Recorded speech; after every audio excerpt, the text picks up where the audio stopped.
you're limiting yourself. Right now, thousands of gamers refuse to touch isometric RPGs because the camera angle looks dated, or I can't get immersed. That's not a preference. That's a bias blocking you from better loot systems, smarter combat design, and infinitely more replay value than most AAA RPGs offer. Here's what top-down perspective actually gives you. More battlefield awareness, faster threat processing, and tactical decisions that third-person cameras turn into guesswork. The build systems go deeper. The combat scales better. These aren't outdated Diablo clones. These are modern RPGs that prioritized mechanical excellence over cinematic angles. This is a ranked list, 1 to 15, of isometric RPGs you've been avoiding for the dumbest possible reason. By the end, you'll understand why perspective is a feature. Let's start at number 1. Hades is the roguelike that proved the genre could have a story, characters you care about, and gameplay so tight it feels illegal. You play as Zagreus, son of Hades, trying to escape the underworld.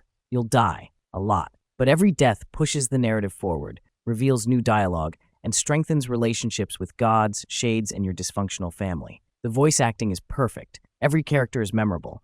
Megaera's cold cruelty, Thanatos' quiet devotion, Dionysus' drunken chaos. The writing is sharp, witty, and emotionally resonant. By the time you reach the true ending, you're not just playing for gameplay. You're invested in these relationships. Combat is flawless. 6 weapons, each with multiple aspects that change how they function. Every run gives you random boons from Olympian gods, Zeus lightning, Ares doom damage, Aphrodite weak effects, and finding synergies between them is endlessly satisfying. No 2 runs feel the same. The pacing is immaculate. Rooms are short, rewards are constant, and progression systems ensure you're always getting stronger, even when you fail. The art style is gorgeous. Hand-painted characters, fluid animations, and environmental detail that makes the underworld feel alive. The soundtrack, metal guitar riffs mixed with haunting strings, is iconic. Hades isn't just the best isometric RPG. It's one of the best games ever made, period. If you've ignored it because of the perspective, you've made the single biggest mistake in your gaming life.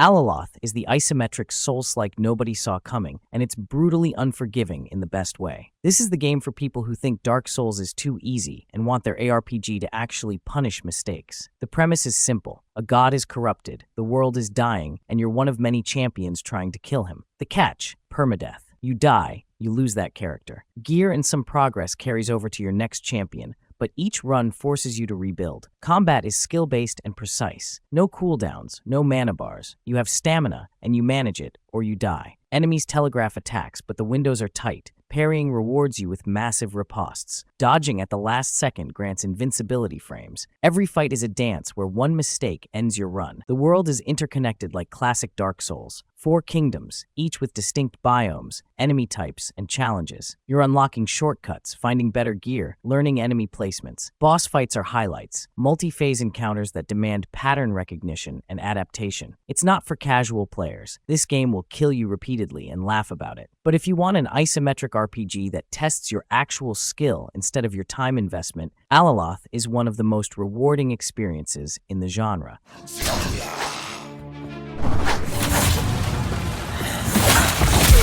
No Rest for the Wicked is the newest game on this list, and it's redefining what isometric combat can be. This is Dark Souls from a top-down perspective, and it actually works. You're a Serum, holy warriors fighting plague and corruption in a dark fantasy kingdom. The combat is methodical. Every attack has weight, stamina management matters, and enemy patterns require you to learn timings. No mindless clicking. You're dodging, parrying, managing positioning. Boss fights feel like actual duels instead of DPS checks. The world is handcrafted, not procedural. Every area is densely packed with secrets, environmental storytelling, and shortcuts that loop back to earlier zones. Exploration is rewarding. Hidden chests, lore tablets, NPCs with branching quest lines. It feels more like an action RPG with Metroidvania structure than a traditional RPG. Itemization is simple but effective. Weapons have distinct movesets. Armor provides tangible defensive benefits. Runes modify your abilities without turning you into a particle effect. Progression is deliberate. You're not showered with loot, but what drops matters. It's still in early access, so content is limited, but what's here is polished beyond most finished games. If you've been waiting for an isometric RPG that respects your skill instead of just your build, this is it.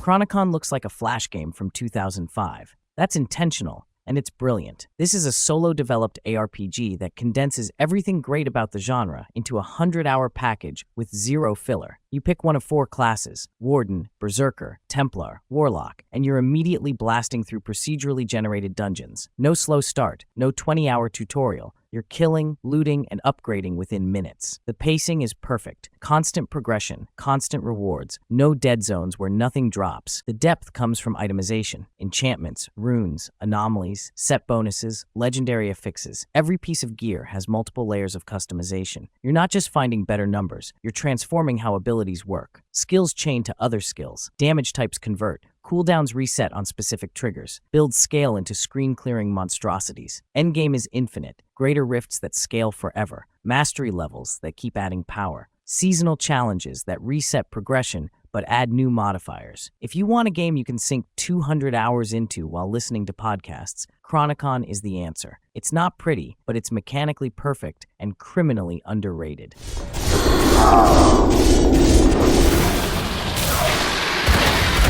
Grim Dawn is the spiritual successor to Diablo II that nobody asked for, but everyone needed. It's a gritty, slower-paced RPG set in a Victorian apocalypse where humanity is losing a war against eldritch horrors. The atmosphere is oppressive. You're wandering through plague-ravaged villages, cursed forests, and war-torn battlefields. The world feels hostile in a way modern ARPGs don't. Enemies hit hard, healing is limited, and you're constantly managing resources. It's not punishing, but it demands respect. The dual-class system is the hook. You pick 2 masteries from 9 options, creating hybrid builds. Want a necromancer who dual-wields pistols? Done. A tank shaman with lightning totems? Viable. The skill trees are massive, and itemization is ridiculous. Hundreds of unique items, monster-specific drops, faction rewards. Build variety is unmatched. Endgame has Shattered Realms for wave defense, Crucible for arena fights, and celestial bosses that'll crush you if you're not optimized. The expansions added entire new acts, so you're looking at 100+ hours before you've seen everything.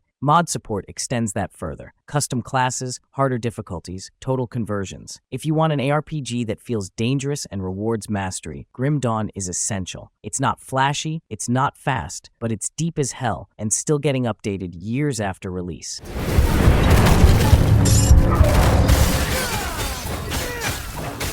Last Epoch is what happens when developers actually listen to RPG players. It's the game that takes the best ideas from Path of Exile and Diablo, smooths out the rough edges, and delivers a loot grinder that respects your time. The time travel campaign is legitimately good. You're jumping between eras, ancient empires, apocalyptic wastelands, medieval kingdoms, trying to prevent a cataclysm. Each era has distinct visual identity and quest lines that matter. The story won't blow your mind, but it's leagues ahead of most ARPG campaigns. Where Last Epoch shines is endgame and crafting. The monolith system gives you branching timelines with modifiers you choose, more difficult enemies, specific loot types, targeted farming, no RNG gating your progress. You decide what you're chasing. Crafting is deterministic. You find an item with good stats, you fracture unwanted affixes, you add what you need. No gambling, no bricking gear. It's the most player-friendly itemization in the genre. Classes have depth. 15 masteries across 5 base classes, each with unique mechanics. Minion builds, dot stackers, crit bombers, tanks, everything is viable. Balance patches are frequent, and the devs actively engage with the community. If you want a modern ARPG that doesn't waste your time with outdated systems, this is the current gold standard.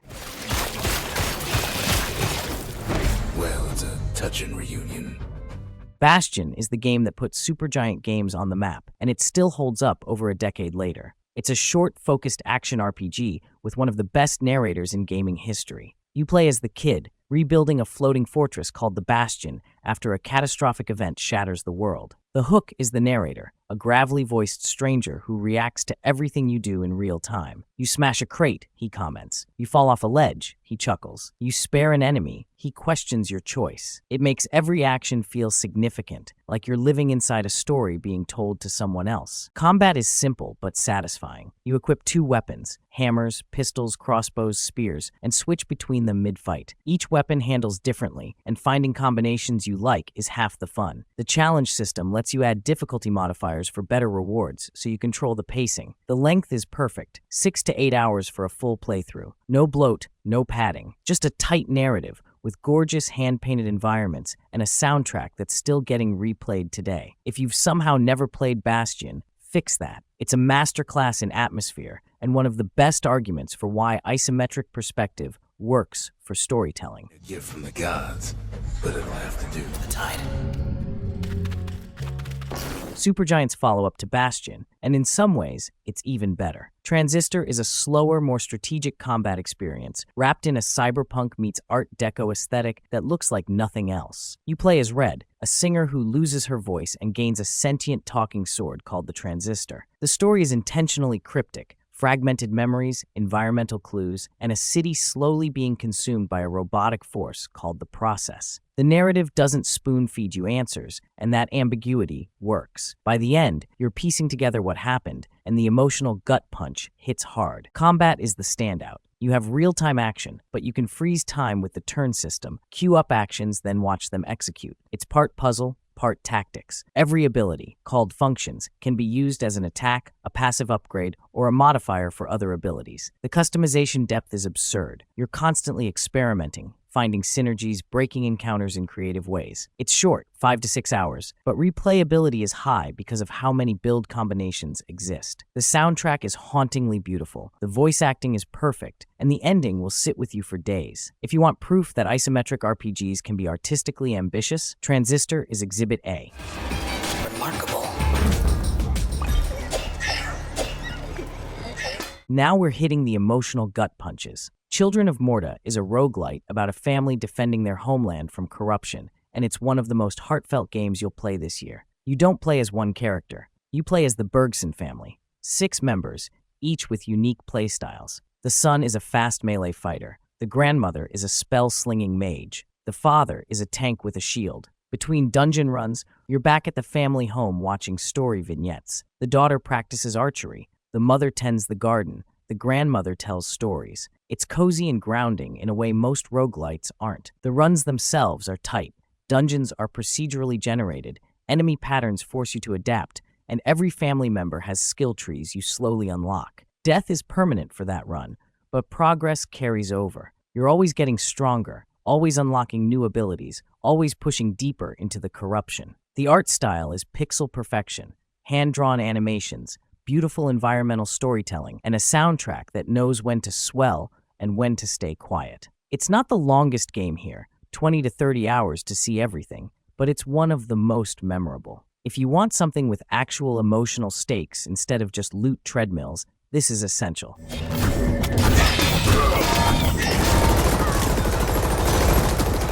The Ascent is a cyberpunk twin-stick shooter disguised as an isometric RPG, and it's one of the most visually impressive games on this list. The setting is a neon-soaked corporate dystopia where you're a worker in an arcology owned by a mega corporation. When that corporation collapses, chaos erupts and you're caught in the middle. The world building is phenomenal. Every district feels distinct. Slums with flickering holograms, executive levels with clean brutalist architecture, industrial zones belching smoke. The verticality is insane. You're constantly looking up at towers disappearing into smog or down at streets 50 floors below. Combat is fast and punchy. You're dual-wielding weapons, using cover mechanics, and upgrading your cyberware for new abilities. It's more action-focused than most RPGs here, but the character progression is solid. You're customizing your loadout, improving stats, and tackling side missions that expand the lore. The weak spot is mission design. Too many fetch quests, too much backtracking through the same areas. Co-op helps, but solo play exposes the repetition. Still, if you want a game that looks like Blade Runner and plays like a faster Diablo, this nails the aesthetic and vibe better than anything else in the genre.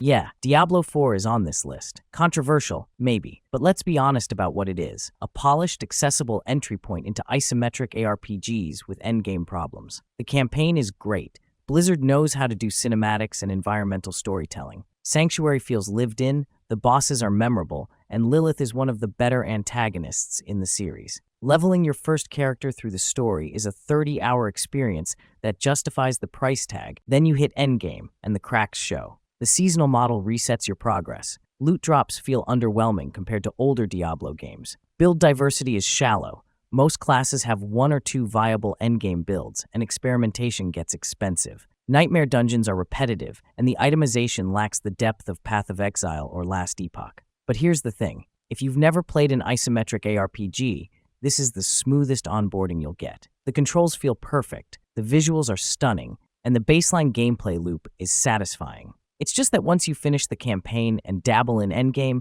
you'll probably want something with more meat, which is why better games are higher on this list.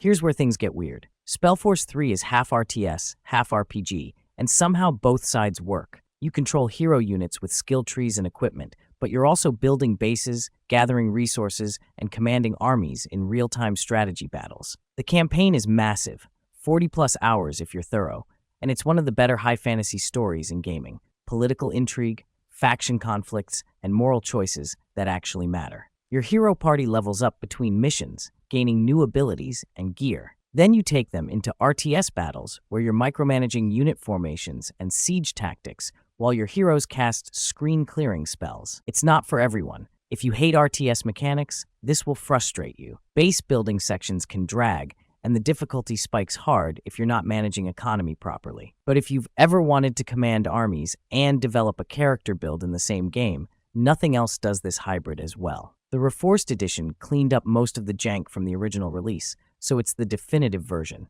Just know you're committing to a slower, more strategic experience than pure RPGs offer.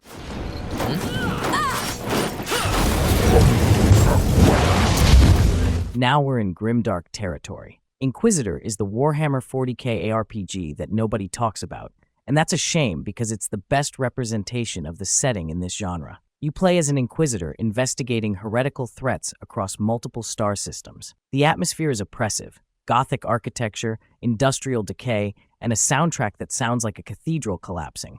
Combat is slower and heavier than most RPGs. You're not zipping around like a Diablo character. You're a walking tank with a bolter, mowing down hordes of cultists and chaos demons while your skills cool down. The class variety is great. Crusader for melee, Assassin for speed, Psyker for magic. Each has multiple subclasses, and the skill trees let you specialize hard. Want a sniper build, heavy weapons platform, damage over time caster? It's all viable. The seasonal content keeps adding missions, and the endgame has enough variety to stay interesting for 50+ hours. The downside is performance. Even on decent hardware, frame drops happen in heavy combat. The UI is clunky, and inventory management feels like filing taxes. But if you're a 40k fan, or just want an ARPG that feels methodical instead of frantic, this is one of the few games that delivers that power fantasy without turning you into a blur of particle effects.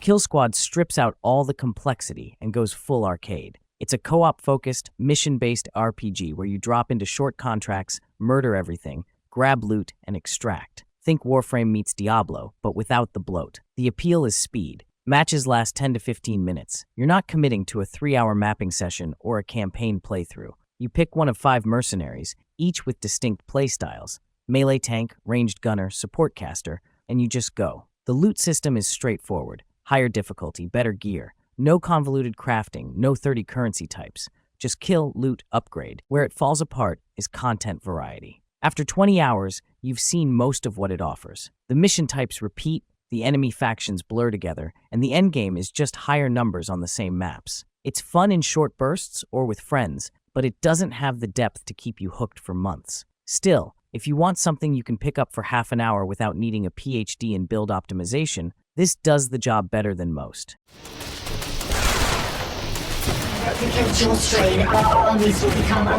Finally, Wolcen is the game that should have been great but stumbled hard at launch. Bugs, server issues, broken endgame. It was a disaster. But if you wrote it off back then, you're missing what it became after 2 years of patches. The core appeal here is the skill system. No classes. Every ability is available to every build. You rotate your skill wheel, mix passives however you want, and genuinely experiment without re-rolling characters. Pair that with some of the best spell effects in the genre. Lightning storms that actually look devastating, not like sparklers, and you've got a game that feels premium when it works. The endgame is still the weak point. Expeditions get repetitive and build balance is shaky, but the campaign is a solid 15 hours of dark fantasy ARPG with cathedral architecture that puts Diablo III to shame. If you can grab it on sale, it's worth the price. Not the best on this list, but a decent starting point if you want flashy combat without a steep learning curve.